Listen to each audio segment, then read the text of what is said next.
संयुक्त राष्ट्र की श्रम इकाई अंतर्राष्ट्रीय श्रमिक संगठन ने कोरोना वायरस महामारी के कारण लोगों की जाने वाली नौकरियों का पूर्वानुमान एक बार फिर से बढ़ा दिया है। संगठन के अनुसार अप्रैल से जून के दौरान महज 3 महीने में ही करीब 30.5 करोड़ लोगों की पूर्णकालिक नौकरियां समाप्त हो सकती है। संगठन ने पिछले पूर्वानुमान में कहा था कि इस महामारी के कारण जून तिमाही में हर सप्ताह औसतन 48 घंटे की कार्य अवधि वाले 19.5 करोड़ पूर्णकालिक नौकरियों का नुकसान हो सकता है। संगठन ने कहा कि महामारी पर काबू पाने के लिए दुनिया भर में लॉकडाउन के बढ़ाए जाने से उसे अनुमान में संशोधन करना पड़ा है। संगठन ने कहा कि इस महामारी के कारण अनौपचारिक क्षेत्र के 1.6 अरब कामगारों के समक्ष जीवन यापन का खतरा उत्पन्न हो चुका है, क्योंकि महामारी के कारण उनके रोजी रोटी के साधन बंद हो चुके हैं। ये पूरी दुनिया के 3.3 अरब कार्यबल का करीब आधा है। अमेरिका में कोरोना वायरस की वजह से होने वाली मौतों का आंकड़ा 2000 से नीचे आने के बाद एक बार फिर उछल गया। 24 घंटे में वहां 2502 लोगों की जान कोविड-19 संक्रमण की वजह से चली गई है। इसके साथ ही यहां मृतकों की संख्या 60,853 तक पहुंच गई। चीन से निकले इस वायरस ने सबसे अधिक कहर अमेरिका में ही बरपाया है। अमेरिका में अब तक 10 लाख से अधिक लोग कोरोना संक्रमित पाए जा चुके हैं। यहाँ 1,47,000 मरीज ठीक हो चुके हैं, जबकि 60,000 से अधिक की मौत हो चुकी है। वर्ल्डोमीटर के मुताबिक अमेरिका के न्यूयॉर्क में 3 लाख से अधिक लोग संक्रमित हो चुके हैं, जबकि 23,000 से अधिक लोगों की मौत हो चुकी है। न्यू जर्सी में भी 1 लाख से अधिक लोग वायरस की चपेट में आ चुके हैं और यहाँ 6,000 से अधिक लोगों की सांसें थम गई है। इसके बाद इलिनॉइस में 50,000 और कैलिफोर्निया में 48,000 लोग संक्रमित हो चुके हैं। कोरोना वायरस के बढ़ते प्रकोप को देखते हुए 24 मार्च के बाद से ही पूरे देश में लॉकडाउन जारी है। भारत की पूरी आबादी इस वक्त अपने घरों में कैद है और कल कारखानों पर भी ताला लगा है।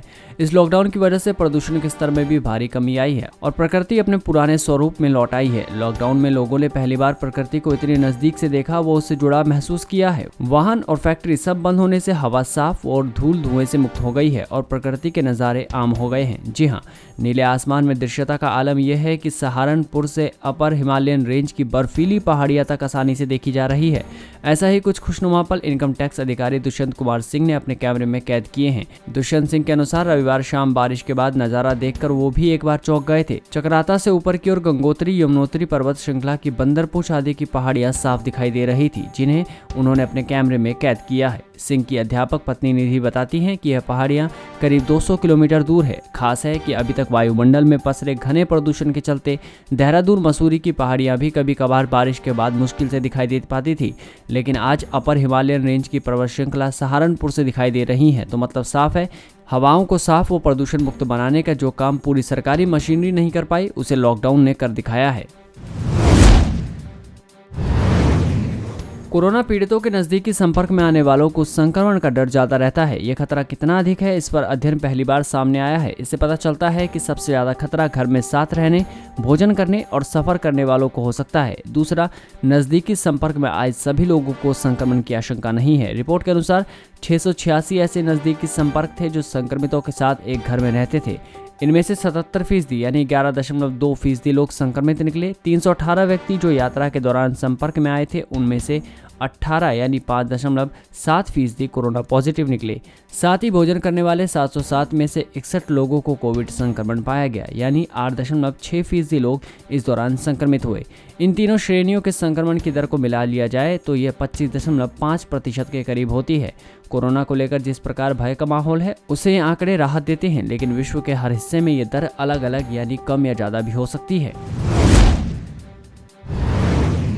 कोरोना वायरस के कहर के बीच 3 मई के बाद लॉकडाउन खुलेगा या नहीं, ये तय होना है, लेकिन राज्यों की चिंता संसाधनों को लेकर बढ़ रही है। राज्य एक तरफ पूरी छूट देने के लिए खुद हिचकिचाहट में है, वहीं उनकी चिंता ये भी है कि लॉकडाउन की वजह से प्रभावित बड़ी आबादी को राहत कैसे पहुंचाया जाए।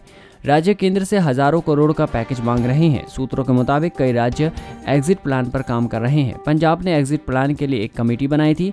कमेटी ने कई तरह के सुझाव सरकार को दिए हैं। राज्य सरकार की कमेटी ने कहा है कि पीडीएस सिस्टम को 6 महीने के लिए यूनिवर्सल बना दिया जाए। जिनके पास राशन कार्ड नहीं है, उन्हें भी राशन की सुविधा मिले।